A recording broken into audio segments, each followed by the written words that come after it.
नमस्कार साथियों, चलिए आज आपको लिए चलते हैं खिरसू की सैर पर। खिरसू वो नाम है जिसे शायद कोई भी अनजान न हो। एक छोटा सा, प्यारा सा, खूबसूरत सा कस्बा, जिसकी पहचान कभी वहां के हरे भरे खेत खलियान और साथ ही साथ सेब के बागान हुआ करते थे। खिरसू की पहचान वहां का अंग्रेजों के जमाने का एक इंटर कॉलेज भी हुआ करता था, जिसे हम लोग सब खिरसू इंटर कॉलेज के नाम से जानते हैं। वहां अंग्रेजों के बनाए हुए वो पुराने पुराने भवन जो किसी का भी मन मोह लेते थे। खिरसू का वो खेल का मैदान जहां हरी भरी घास सभी को आकर्षित कर देती थी। आज खिरसू बदल गया है। खिरसू ने आधुनिकता की दौड़ में दौड़ लगानी शुरू कर दी है।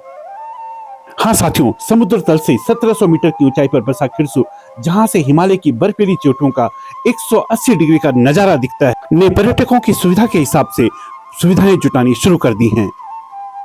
भले ही इसमें पुरानी विरासतें विलुप्त होती जा रही हैं, खिरसू का पुराना वैभव धीरे धीरे समाप्ति की ओर है, क्योंकि अब नया युग है, नया दौर है, नए लोग हैं और नई सोच है। पुराना खिरसू अब नया खिरसू बन गया है। हर तरफ बदलाव ही बदलाव, चमक दमक और बिल्कुल नयापन। ये खिरसू में वो वन विभाग का गेस्ट हाउस है जो कभी देवदार के पेड़ों के बीच में छुपा सा रहता था। अब यहाँ पर पर्यटकों के लिए बहुत सारे नए नए हट्स बन गए हैं, जो कि अपने आप में दर्शनीय से हैं। यहाँ की नर्सरी भी अब वृहद रूप ले चुकी है। कई तरह के पेड़ पौधे, नए नए पौधे यहाँ पर उगाए जा रहे हैं, जिन्हें इस क्षेत्र के साथ साथ अन्य जगहों पर भी भेजा जाएगा। वो बाहर नहीं था।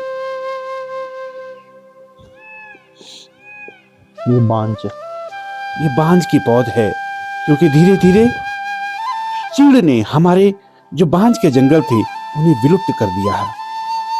आइए अब आपको लिए चलते हैं खंड विकास अधिकारी कार्यालय यानी ब्लॉक मुख्यालय। खिरसू के असंख्य गांवों का यह मुख्यालय है, जहां हर दिन दूरस्थ क्षेत्रों से गांव के लोग अपनी अपनी समस्याओं लेकर आते हैं। पहले यह भवन छोटा सा था, लेकिन हाँ, रमणीक तब भी था। अब यह 2 मंजिला भवन बन गया है, जो देखने में बेहद खूबसूरत है। करोड़ों रुपयों की लागत से बना यह भवन फरियादियों के मन में एक नई आशा और उम्मीद जगाता है। ये है खिरसू का खेल मैदान, जिसे आजकल मिनी स्टेडियम कहा जा रहा है, लेकिन एक वक्त पर इसे इंटर कॉलेज खिरसू का मैदान कहा जाता था। इसकी हरियाली अपने आप में अप्रतिम थी। अब यहाँ पर कई स्तर की मिट्टी की लेयर बनाकर इसे भव्य और दिव्य स्टेडियम का रूप दिया जा रहा है। और मेरा नाम राकेश सिंह रावत है और मैं खिरसू से बिलोंग करता हूँ। और जैसे कि पहले ग्राउंड छोटा था और अभी इसको बड़ा जो मिनी स्टेडियम बनाया है, और इसको अभी काम इसमें चालू है। इसमें कम से कम लागत 2-2.5 करोड़ करीबन अभी तक हो गए और अभी भी चालू है काम। और इसके बाद जो ये ब्लॉक बना है नया वाला, पहले इसमें नीचे एक वो था, ग्राउंड फ्लोर में था, ये अभी 2 मंजिला हो गया, इसका विकास हो गया, इसका 2 मंजिला बन गया मैंने इसका मतलब। और इसमें कम से कम इसकी लागत लगी होगी 3-3.5 करोड़ करीबन। और इसमें सभी जो कर्मचारी हैं ब्लॉक के, उनके बैठने की व्यवस्था है। और ये सारे कार्य हमारे जो विधायक हैं माननीय धन सिंह रावत जी ने खिरसू के लिए बहुत कुछ किया, उन्होंने, मैं उनका आभार व्यक्त करता हूँ। इस स्टेडियम में करोड़ों रुपया खर्च करके मैदान के साथ साथ पैवेलियन भी बनाए जा रहे हैं, जहां पर हजारों हजार दर्शक बैठ सके। जरूरी भी है, क्योंकि इन पहाड़ों में बहुत अच्छे अच्छे खिलाड़ी हैं, लेकिन जो सुविधाओं के अभाव में आगे नहीं बढ़ पाते। कभी इस मैदान पर बहुत बड़े बड़े खिलाड़ी जो पूरे भारतवर्ष से आया करते थे, क्योंकि यहाँ पर फुटबॉल और क्रिकेट के बड़े बड़े मैच हुआ करते थे, जिन्हें देखने का मुझे भी सौभाग्य प्राप्त हुआ। आइए अब आपको खिरसू के प्रसिद्ध घंटाकर्ण स्वामी मंदिर लिए चलते हैं, जिसे हम घंडियाल देवता के नाम से जानते हैं। पहले यहाँ पर एक छोटा सा मंदिर हुआ करता था। अब यहाँ पर मंदिर के साथ साथ यहाँ पर श्रद्धालुओं के बैठने के लिए भी स्थान बना दिया गया है। इसके प्रांगण को जो कि पहले केवल कुछ खेत नुमा हुआ करते थे, उसे अब दिव्य रूप दे दिया गया है। इसी मंदिर के समक्ष एक दिव्य और भव्य मेला लगता है, जिसे हम खिरसू का मेला कहते हैं।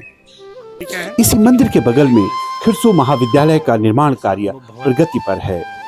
यहाँ पर एक दिव्य और भव्य भवन का निर्माण हो रहा है।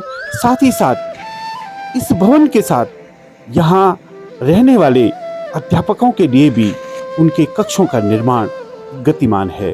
पहले यहाँ इस पूरे क्षेत्र में सेब का बहुत बड़ा बगीचा हुआ करता था, जिसमें उगने वाले मखमली सेब हमने भी बहुत खाए हैं। और यह है आज का खिरसू इंटर कॉलेज, जो अब लगभग एक किनारे पर, उस पूरे बगीचे के एक किनारे पर बना हुआ है। 2 मंजिला भवन है। यहाँ कभी छात्रों के रहने के लिए एक बहुत बड़ा हॉस्टल हुआ करता था। अब आपको लिए चलते हैं खिरसू की नई पहचान बासा होम स्टे की तरफ। ये वही बासा होम स्टे है जिसके बाद उत्तराखंड के पहाड़ों में होम स्टे की लाइन लग गई। इसको 2 भागों में बनाया गया, बासा 1 और बासा 2। भले ही आज यह बंद हो गया हो, लेकिन हाँ, जब यह बना था तब इसने बहुत वाही लूटी थी। इसके उद्घाटन समारोह में बाकायदा पूरी सरकार यहाँ पर पहुंची थी। यह है खिरसू का बाजार, वही पुरानी दुकानें और वही पुराने लोग भी यदा कदा यहाँ दिखाई देते हैं। मैंने इस बाजार में बहुत समय बिताया है। रास्ते भले अब थोड़ा चौड़े हो गए हैं, उन पर इंटरलॉकिंग टाइल्स लग गई हैं, लेकिन हाँ, आत्मीयता, मित्रता और वही अपनापन इस बाजार में आज भी खुला मिला है। यहाँ बहुत बड़े बड़े होटल भले बन गए हों, लेकिन हाँ, वो आत्मीयता आज भी उन होटलों से कई मंजिली बड़ी है। इस बाजार से एक रास्ता जाता है जहाँ हॉस्पिटल या पर्यटक आवास गृह है। वहाँ का हरा भरा क्षेत्र, वहाँ का बहुमंजिला पर्यटक आवास गृह, उसकी खूबसूरती, उस पर बनी हट्स पर्यटकों के लिए एक स्वर्ग से कम नहीं है। यहाँ एक बहुत बड़ा बगीचा भी है, जिसमें पूरे परिवार के साथ आनंद के क्षण बिताए जा सकते हैं। खिरसू पूर्णतया पर्यटन नगरी विकसित हो चुकी है।